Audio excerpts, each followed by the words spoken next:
How much do you read? In fact, do you ever think about how you read? We probably tend to think about what we read. Well, I'm going to read this book and I like fiction, or I like reading business books. But it's maybe just as important how we read as it is what we read. And today I want to look at a classic book. It was first written in 1940, so that's 85 years ago. The edition I have was redone in 1970, so this new edition 30 years later. It's called How to Read a Book. Here's my copy of it. How to Read a Book by Mortimer Adler, and Charles Van Doren. Now, I actually highlighted something here in the introduction because Adler says this in his preface.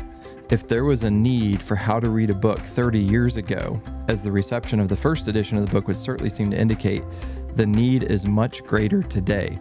And he talks about how the need is even greater in 1970 than it was in 1940. And I'm recording this video in 2025, and I think we could say the need is even that much greater today. This classic book, it's been around, getting close to a century, but it still packs a punch. You probably are thinking, Nathan, I already know how to read. I learned that in kindergarten or maybe even pre-K.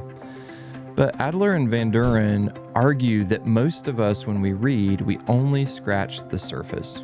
And here's why this matters for Christian business people and entrepreneurs. The way you read is often reflective of the way you run your business. Now, not always, but if every time you read, you just skim, you're probably missing the gold. And it could be possible, not for sure, but it could be possible that your business tends to just skim and be somewhat shallow. Oftentimes, when you go deeper as you read a book or as you read the Bible, you find treasures that other people would often overlook. Now, you might not like this question, especially in our age of social media. And if you've ever read the book, The Shallows, we have these really short attention spans. When's the last time you really read a book? Not just flipping through it for quotes, but wrestling with that book, asking it questions, letting that book sharpen your thinking. And maybe it's a bit ironic because I do overviews of books so you can get a 10-minute summary without reading the whole book. And I think there's a place for that. But there's also a place for times to really wrestle with a book, to ask questions of the book, to let it sharpen your thinking, to do some deep thinking. If you can learn to read deeply, you can also learn to think deeply. And that's an incredibly important skill, especially in today's noisy, surface level world. One of the greatest competitive advantages that a Christian entrepreneur, a Christian small business owner, a Christian leader, a pastor can have is the ability to read and think deeply and critically. If you've read this book before, you're probably well aware of the fact that he lays out 4 different levels of reading. And each one of these levels gets deeper, gets more engaged. In fact, I don't know that you have to read the entirety of this book. I know that probably sounds kind of weird, but the first 12 chapters, I think, are the key ones, all the way through the first 3 types of reading. And then in part 3, so that'd be chapters 13 through 19, he talks about how to read different kinds of books or genres, how to read practical books, imaginative literature. Maybe you don't read the genre of scientific literature, so you could skip that chapter. But these 4 levels of reading he talks about, first of all, is elementary reading. This is basic comprehension. It's just understanding what the words mean. Maybe if you think about like reading a news article or a social media post, you know what it says, but you haven't really researched it, you haven't dug deeply into it. Secondly, beyond elementary reading, there's inspectional reading. And the authors argue that this is really skimming or pre-reading a book. You're inspecting it, you're getting the lay of the land, you're looking at the forest before looking at the trees. If you've never tried this before in a business book, or if you're a student watching this in a textbook, this can be incredibly helpful. I mean, you might be at a bookstore and you might pull a business book off the shelf and just flip through the pages, spend 5 or 10 minutes to see if it's worth reading in depth. Or sometimes you get all that a book, the heart of the book just by the title or just the preface or reading the back of the cover. Oftentimes you don't need to read a whole book. And as an entrepreneur, that's great. If you can save time by watching a YouTube overview of a book or getting the basic gist of a book, that's great. So inspectional reading is the second type. The third type is analytical reading. This is hard to do, especially in an age of short attention spans. It's what we might call the heavy lifting. It's digging in, it's outlining arguments. This is what you might do if you're reading the Apostle Paul in a book like Romans, right? Or Ephesians. You're looking at his arguments. You're asking, what is the author really saying? And oftentimes this is where critical thinking happens. This is where you expand your own thinking and your own mind. Now, the fourth level, and that's what he starts talking about in chapter 20, is synoptical reading. This is what the authors would say is the highest level, and it's basically synthesizing, right? It's reading lots of different books on the same subject. It's comparing those books, and it's forming your own conclusions. It's not just always agreeing, well, I always read this particular business author and I follow everything he says. As a business leader, if you're a business leader, an entrepreneur, or pastor, it might be like studying 5 books on leadership and then using those 5 books to create your own framework for the way you lead your team. You really like what this author says here, but you disagree with this point. This author's great here, but you can set aside this point. So you're synthesizing. Synoptical is what they call it. You think about the synoptic gospels if you're a Christian and familiar with Matthew, Mark, and Luke versus John. Okay, so those are the 4 types of reading that they talk about. Some application. As a Christian in business or Christian leader, many of us stay at level 1 or 2. Maybe some of us hardly read at all. But if we do read, we skim headlines, we listen to podcasts, we watch summary YouTube videos like this one. But the leaders who thrive are often those who go deeper. Those who hit level 3 and level 4. They're digging a lot deeper, and they're actually reading multiple books on a subject, multiple different authors. They're not just consuming content, they're synthesizing wisdom. I know that sounds kind of fancy, but that's really what they're doing. They're developing wisdom as they read from multiple different perspectives. Proverbs 18:15 says, "The heart of the discerning acquires knowledge, for the ears of the wise seek it out."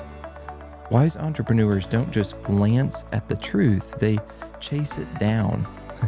Proverbs talks about doing this with wisdom, right? They digest it, they think deeply and critically about it, and ultimately they apply it. I frequently tell my students in hermeneutics, the Bible was not written just to be read.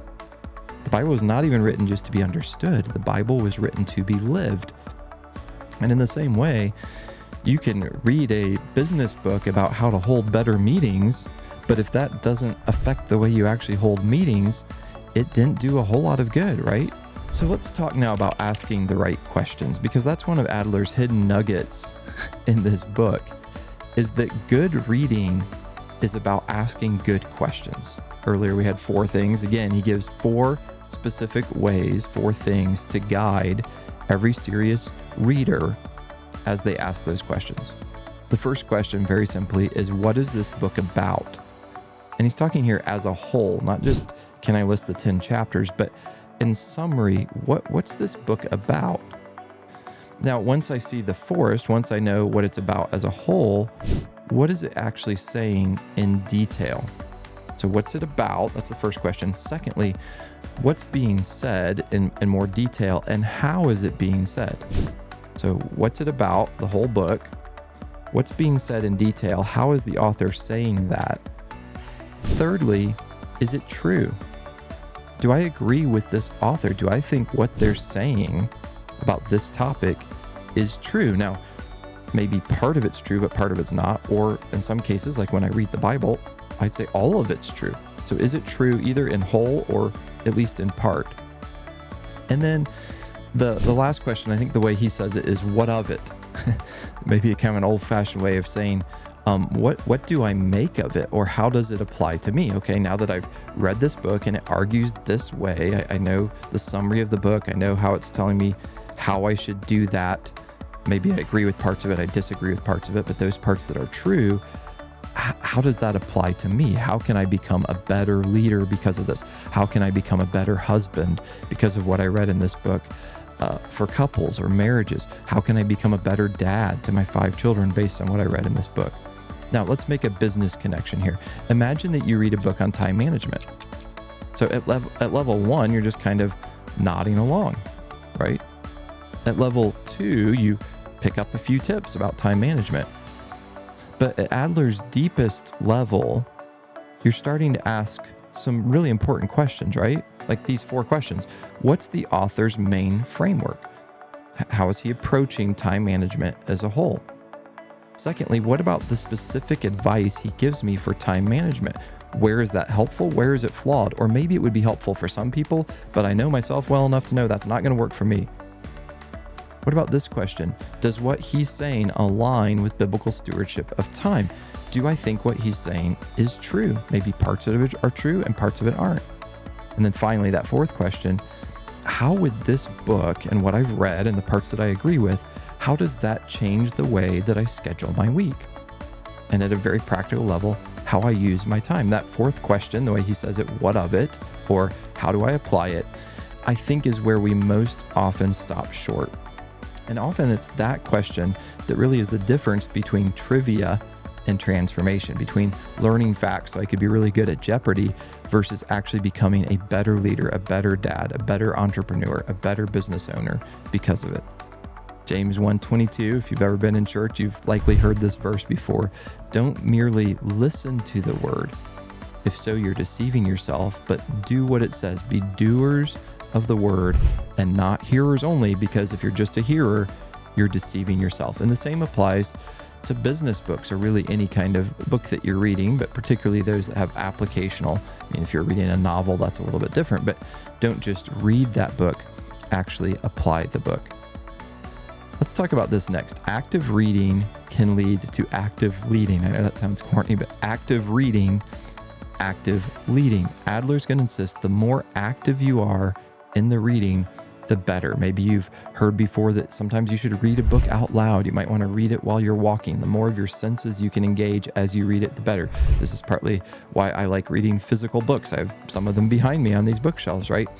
Not that you can't listen to a book. I enjoy that as well, or even read it on your Kindle, but active reading. Passive readers just let words wash over them.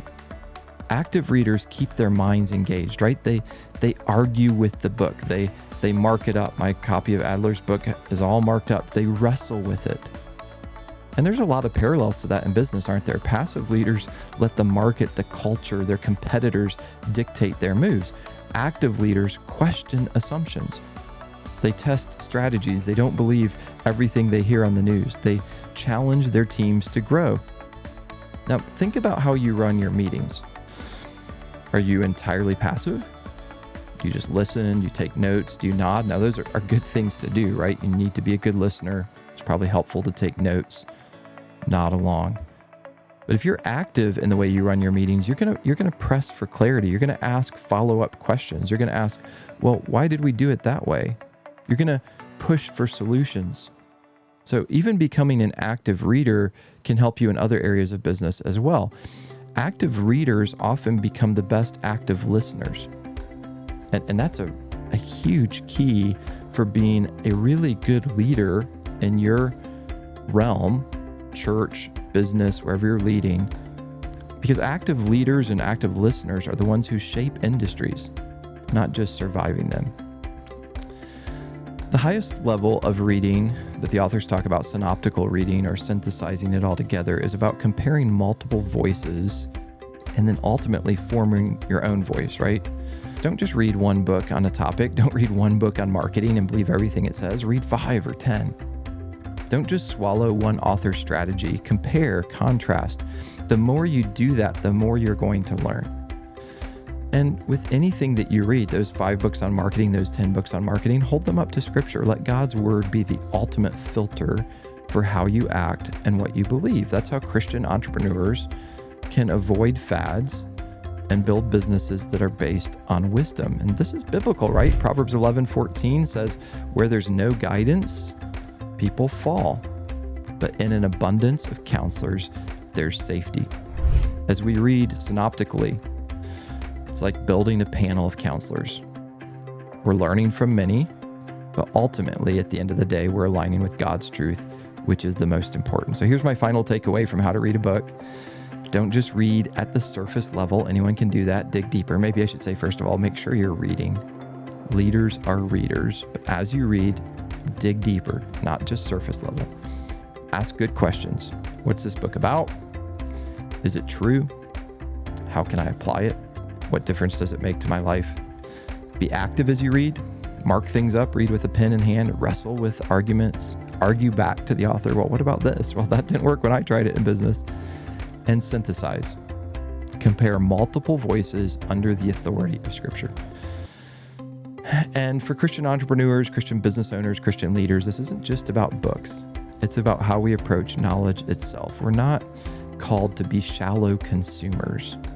That's really easy to do in our society. That's easy for our kids to do. That's easy for college students and teenagers to do. We should not be shallow consumers. We need to be deep thinkers. God doesn't want us just to skim life, but to dig into biblical wisdom. So this week, let me encourage you, pick up a book that matters. Pick up maybe a classic. Maybe it's an older book. And whether it's a business book or a theology book or a historical fiction novel, read it slowly. Ask some hard questions. And write down one particular thing, at least one thing, that you'll apply in your business right away. Because in the end, it's not just about how many books you've read. It's about how many books have changed you. Thanks for joining me. If you haven't read Adler's book, it's a great one. And if this little video is helpful, I'd encourage you to hit like, subscribe, share this content with a friend who wants to grow in wisdom as a leader.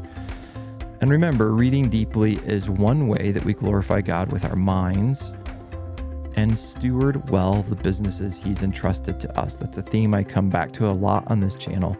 We're just stewards. If you're a business owner, if you're an entrepreneur, if you're an investor in the stock market, anything you have, whether it's thousands of dollars or millions of dollars or billions of dollars, you're just a steward. We're on this earth for a very short time. God's entrusted so much to us, and I hope that a book like Adler's helps us in this really important skill of reading be more effective as we read.